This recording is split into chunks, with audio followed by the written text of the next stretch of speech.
Okay, here we are with this week's edition of the Midweek Howl, the non-paranormal part of the From the Shadows podcast. It's your post-election uh, comedy relief, maybe. Is that what we're going to call this? Because Not even going to mention the E word. once this episode comes out, it'll be after the E word. Half of everybody will be mad, half of everybody will be happy, but 100% of us will be unsatisfied probably either way. Either way. And so maybe we can this will give everybody a little reprieve, right? We'll take about a half hour of nonsense and make everybody forget about it for a while. How about that? I don't know. I'm not even going to say anything. I'm afraid I'm going to say too much. So, jeez, you can't say anything because you don't know anything about what we're talking. You know what I'm saying? The election or what? Yeah. I mean, we don't know anything. So at this point, we don't know anything. We just know that half the people will be happy and half will be mad. Yeah. And let's hope that nothing's on fire anywhere. Oh, I guarantee you it's going to be on fire. I guarantee you it's going to be burning. It's going to be like last time. Mm-hmm. I know. Well, that being said, so since it was nice, a lot of people that listened to the show reached out to me last week after the show came out, wished me happy birthday. That's kind of cool. The best thing about Facebook is, it tells everybody when your birthday is. So, you get to feel all warm and fuzzy for a day or two. Does it really tell everybody that?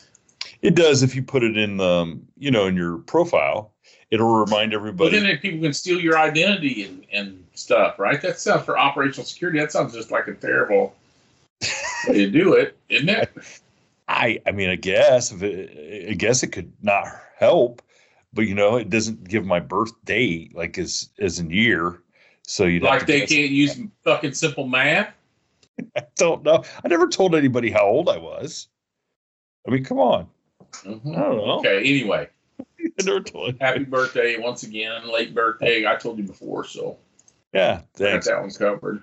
And I will. I want to.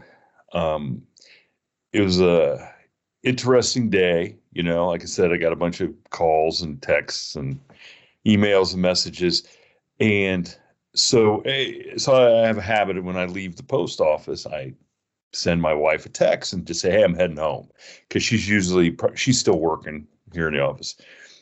And I didn't even get 2 blocks away from the post office. She called me very upset. Here, her best friend's brother died. He had just passed away. And he was a guy that I'd known since high school. I played high school football against him. I ran track against him. Heck of a nice guy. Super funny. I would say he was an X-rated Howler because his stories were way more off the charts. Crazy. That's because we run a clean show. I have an X-rated side, but you don't like to see it. You don't. I mean, I hate to see it. Never mind. I was going to say something. I'm not going to. There you go. Look. I got a comment we got a comment last week. Somebody was mad at me because you wanted to say something, and they felt that I was looking over your shoulder or something. You do. Like I'm like the good guy on your shoulder. It says don't do that. It depends on how you look at it. Some people would consider you the bad guy. But anyway, this buddy of mine, I mean, he would have been 53 on Monday. So we're recording this on Sunday. He'd have been 53 tomorrow. It's a shock, and I know we've had this discussion before. When people our age are passing away, and especially guys you played sports against and you hung out with, and I don't know, it just. Then you think that guy could be next? Yeah. Well, there's no reason we couldn't. You know what I'm saying? No reason it couldn't be next. So hey, look, I just tell everybody I think, just, if you want to do something, do it. If you want to tell somebody something, tell them. Don't wait because you may not have the chance. And the really sad thing is I know he's got 3 kids. I know the one daughter, and those kids are just devastated. One was still in high school, and I just sit there and think, like, it makes me sad because they'd do anything to have their dad back. And I got 2 girls that won't even acknowledge my existence. That'll change once you die. Yeah, once I die. Okay, make sure you screenshot that and send it to me so I can see if. No, I'm just saying. I'm sure it will. No, I doubt. Well, who knows? But I would much rather see them now than wait for them to, wait for them when I die. So, but geez, but yeah. So that was a shocker, that he passed away, and we got. By the time this comes out, we'll have his services and stuff. And I saw his mom and sister today, and it's sad, but I don't know what to do, man. We're all headed there. You know what I'm saying? Some people are smart enough to realize it earlier than others, right? Yeah, we're all headed there. And then we found out today, last night here in the community, a young person passed away in a 4 ATV accident. Another guy that I knew from high school's kid. Yeah, sad, man, sad. But like I said, which was, it was weird. I saw my buddy's mom came over, and she's mourning the loss of her son, who's, going to be 53 tomorrow. And this other gentleman who I know, mourning the loss of his son, who's 14. And it's just like, wow, like it makes no sense. No sense. So I guess the moral of the story is, tell everybody you love them. Tell everybody, do what you want to, do what you want to do. I don't mean like just go out and, steal and stuff like that. But if you got a dream, go chase it, right? Go chase it, so, because there may not be a tomorrow to go do it. So, but speaking of chasing, I got a question for you. Yeah.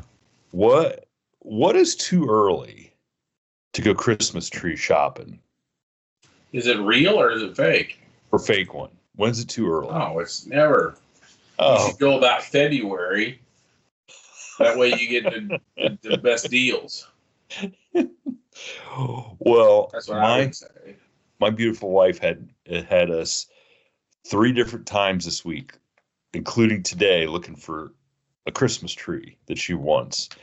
And looking for one she wants. She already knows what she wants, or she knows she knows what she found what she wants. Yeah. Well, we went to, where was it? Home Depot. They had this one sold out already. This one that she wants, it's sold out. Now they think they may get more. It is, at this point, it was still October when we went to Home Depot. It was sold out. What? I can't do it, man. I can't be. This is crazy. I mean, this is just crazy. And you thought that, first of all, how many did they have? A lot of those places just get 1 or 2. You know what I mean? Well, I made an offer. I told the lady, I said, ask your manager how much for the one on the floor. And she called him. I stood there, listened, and he said, hey, look, I think we may be getting more of those in. But like the other ones, they had like 20 each. So I think they had got 20 of these in, and it already sold them all out since the weekend.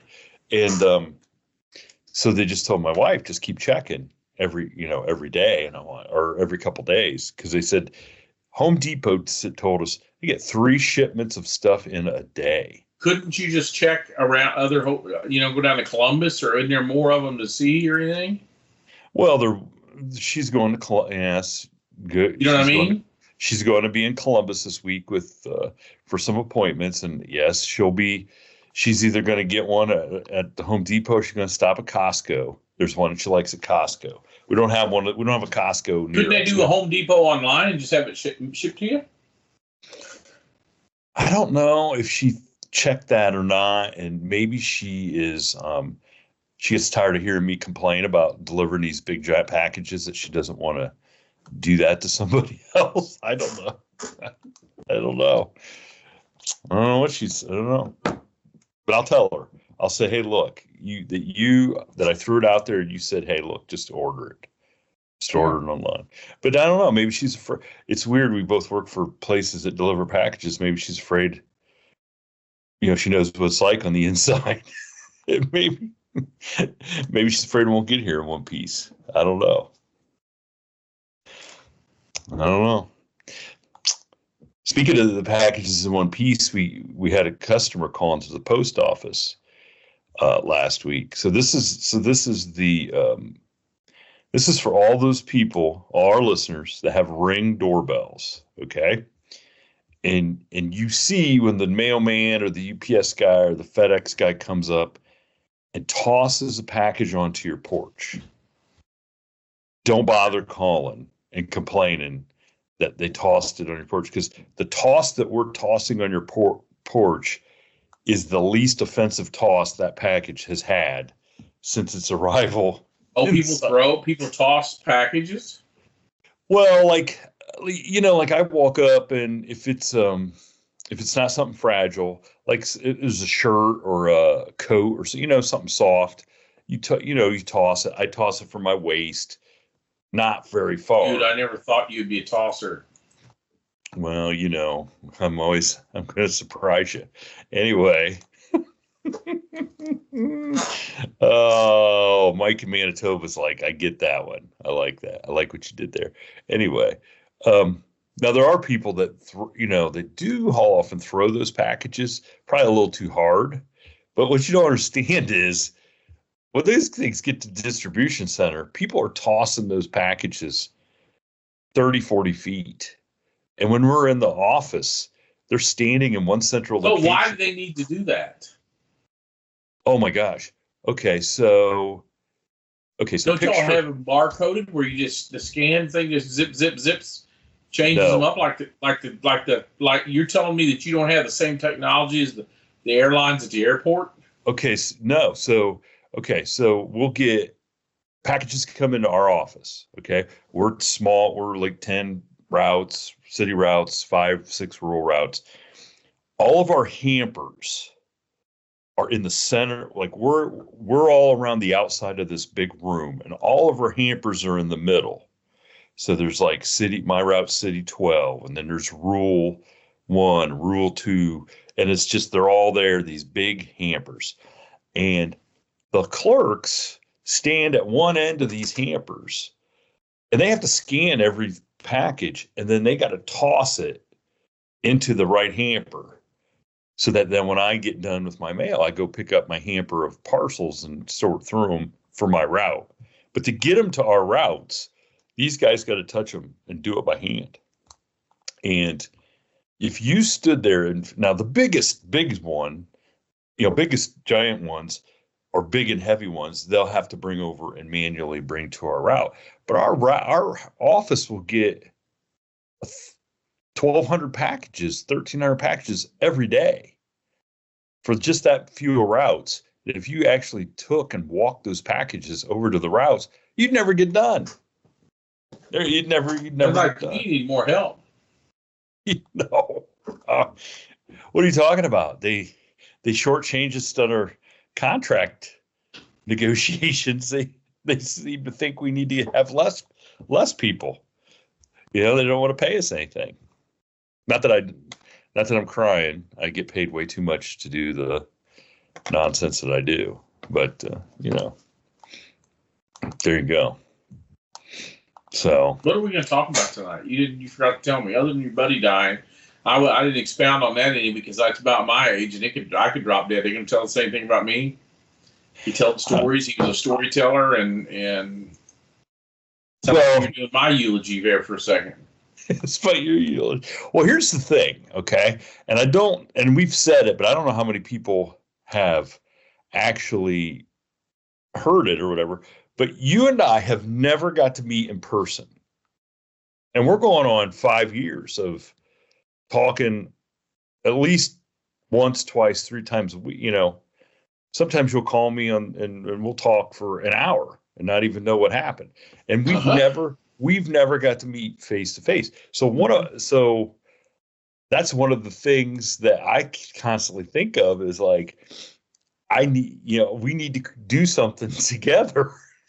Like we need How do you know we're going to like each other?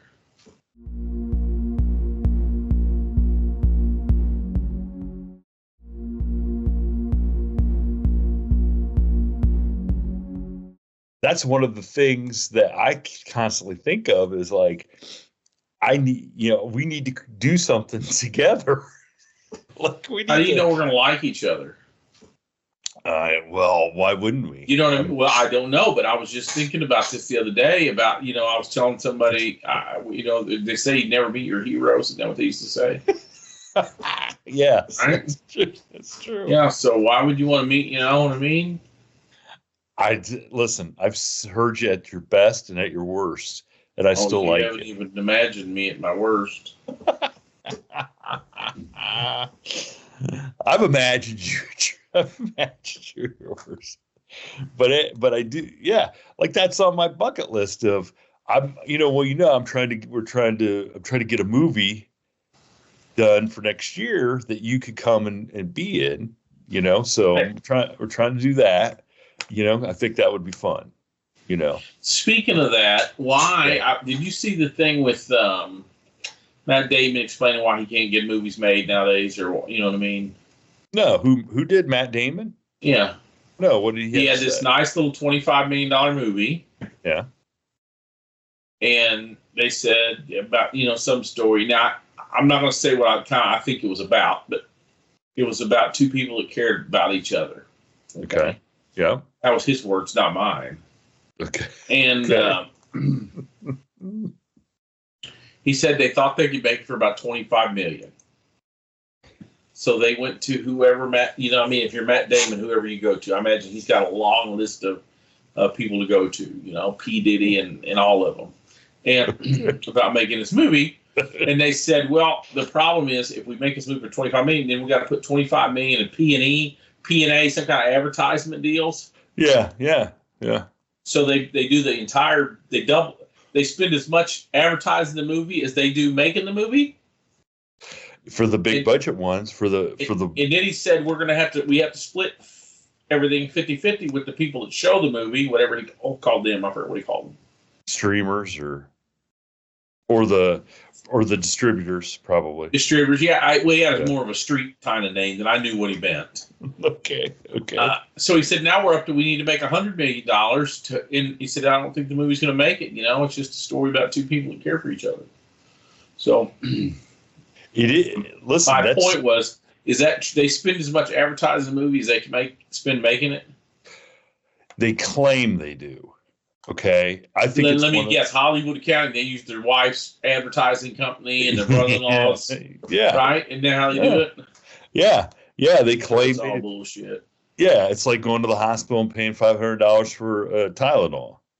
It's whatever they say it is. You know what I'm saying? It's like, we had to pay, Mindy Lou to go out and pick up coffee and donuts for the meeting. Cost us $1,200. You know what I'm saying? It's like, okay, well, unless you're going to go do forensic accounting on some of that stuff. But I've seen where recording studio, producers and record companies have charged for producing an album, where the M&Ms cost $500 that were in the studio. It's just like, what are you talking about? It's like the M&Ms in the candy dish at the end of your table. Yeah. Oh yeah. Yeah. Yep. I've seen the breakdown for a documentary, and I won't on air tell what it is. I know whose it is, but go ahead. Yep, I know exactly what you're talking about. But there was money in there that went to pay rent for office expenses. And nobody was ever in the office. You know what I'm saying? It was like, so it was just like, okay, it was like me and you are making a movie, okay? And we on the line list said garbage pickup, $200. And we took it home to it in our own dumpster. Took it home, yeah, and so you were paying for your garbage pickup, and I was paying for my just stuff like that. Like, okay, we need to pay that expense. So, you know, when reality is, if you're going to do that, just say this guy's making $100 more than to do that. It's such, You got crazy. to do it to write off, right? It'd be Yeah, harder to write it off. yeah, it's easy to write it off, and nobody knows what you're writing off, type of deal. But that's why independent. That's why the independent movies um, really are the thing right now. Is So, because what kind of movie you think that I need to play? The bowling alley one or a different one? the bowling alley one for sure, and then I'm working on one that is kind of a horror slash scary. It's kind of another scary one that I think you'd be. I think we got to get a good part for it. Then there's another one that Chris Hahn keeps telling me and the judge that we had told him this idea about a garbage man who was a serial killer, Right. and he killed on. Well, me and the judge never Kill pitched people that. on the route, or he disposes of bodies on the route. Either or. I don't Yeah, know. but if I don't know because we've never really pitched that movie. so it's his idea. So now you're going to take his idea. But he keeps telling us sorry.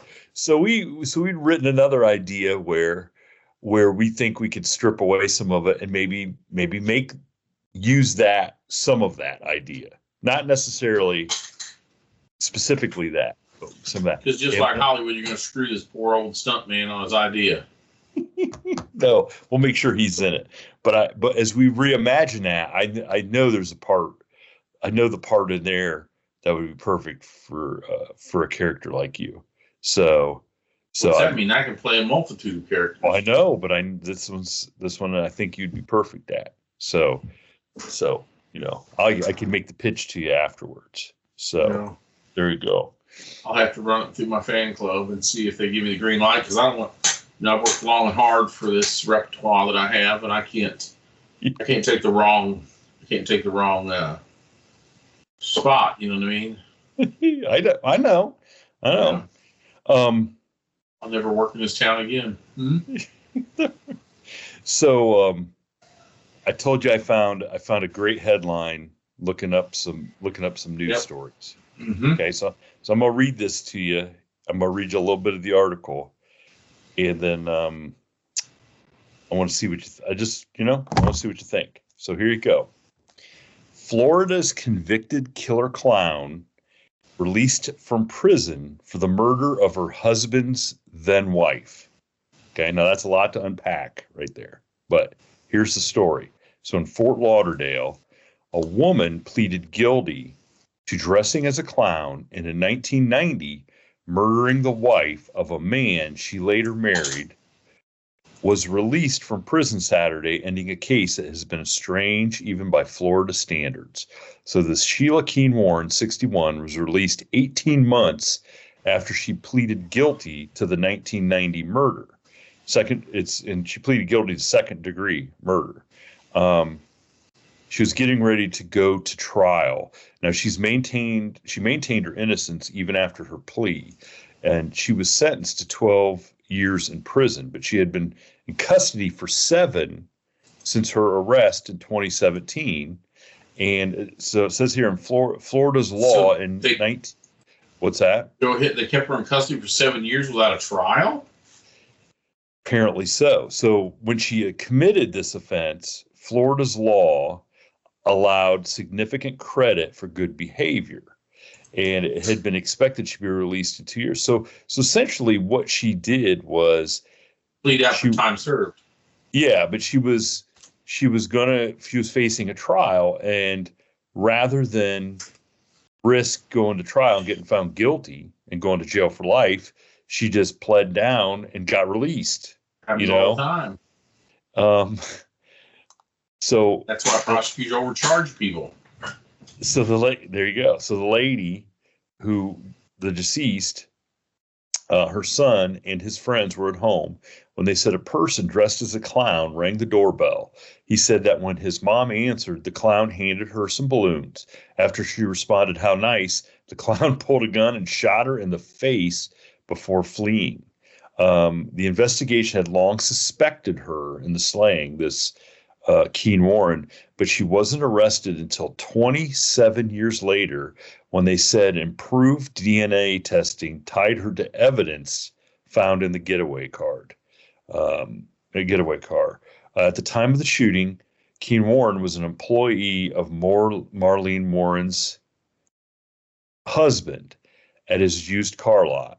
Since 2002, she's been his wife. They eventually moved to Virginia, and they ran a restaurant just across the Tennessee border.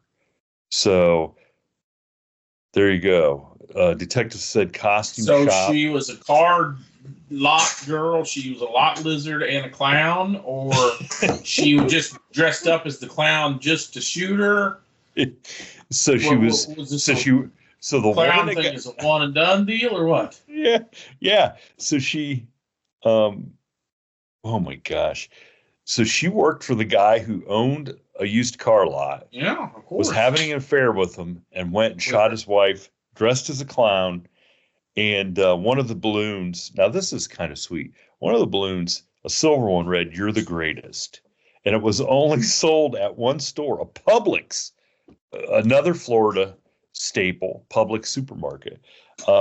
Near her home. Employees told detectives a woman who looked like Keen Warren had bought the balloons an hour before the shooting. The presumed getaway car was found abandoned with orange hair-like fibers inside. Now, is the orange her hair, or is the orange the clown hair?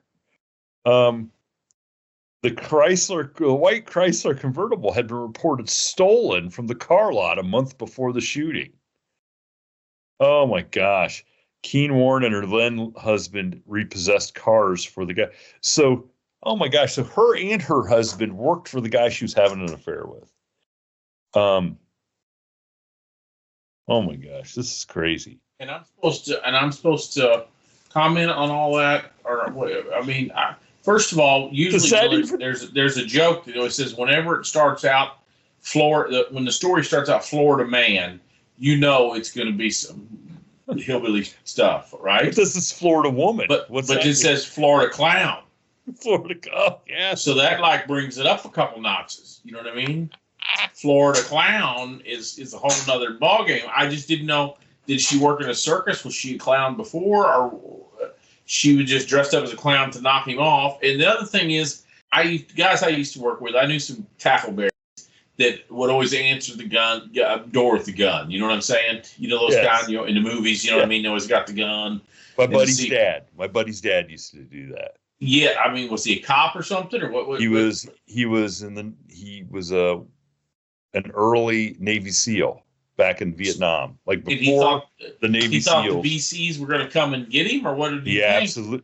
He absolutely did. I never told that. I told that story. No, he's a real frogman. No, so anyhow, my point being is, so I got two giant dogs that go bananas when somebody rings the bell, and I all my guns are locked up, right? So I have maybe two things out here that are used collectively around the house in case a groundhog or armadillo or something's rooting in the flower bed or something. You know what I mean? Yeah. So I got a little old 223 I keep sitting here, but I do have a Benelli shotgun. So my point was, if I seen you, I got a long driveway and I live out in the country, but if I saw you on my ring dressed as a clown coming to my door, buddy, if I even answered it, it would be with the Benelli shotgun. So I don't even know and if a clown, now my kids are upstairs right now, and I'm telling you, if a clown came to the door, especially my daughter, they would be switched on. I mean, they'd be like, "What is this, man?" They wouldn't answer the door for some freaking clown. Do you think that's figuratively or literally? Huh? Do you think that's because it's 2024, dude? But I mean, do you think it's because it's 2024? Because back in 1990, there wasn't, any I guarantee you, in Miller County in 1990, if you just showed up dressed as a clown, you wouldn't even be getting down here because somebody along the highway that saw you would have run you off the road to figure out what the heck's going on with you. Good point, man. Good point. But you're down in Florida, so I don't know, man. Yeah, I don't know. I know. And why, why give a clown a bad name? Unless you're just, you want to be evil. I mean, evil. You're like maybe I could see if her biggest mistake, I think, was not going and doing it again to somebody else. Not shooting somebody else? Yeah, and making it look like it wasn't like a clown serial killer. Like a clown serial killer. I mean, you are way overthinking this. Or was it maybe that the getaway car shouldn't have been from their car lot? That she shouldn't have, bought the maybe balloon. She just shouldn't have killed somebody. Let's just go straight to the. She shouldn't have been but I mean, if she's gonna have an affair and kill somebody, she might as well, put some thought into it, right? I don't know. I mean, you done lost me. You've done lost me so many times in this conversation. Okay, so she shouldn't have killed the person. She shouldn't have been having an affair. Shouldn't have killed anybody there. But I still want to know: was that orange hair her hair, or was it the clown wig that she was using? Oh, I'm sure it was the clown wig, right? But how? So the DNA was on the clown wig, and then maybe I don't know because she rented it. She rented it from a store. They said that's the thing right there. How do you not say it's? So they didn't go to the rental store and say, "Did you rent anybody a clown uniform?" They did, and they said, "Yeah, we rented it to this woman." But she didn't. They didn't have her name. I don't think is what it said. But they recognized her. They said yes. They thought it was her. But right away, though, how do you know that? I think there's just some poor policing back then.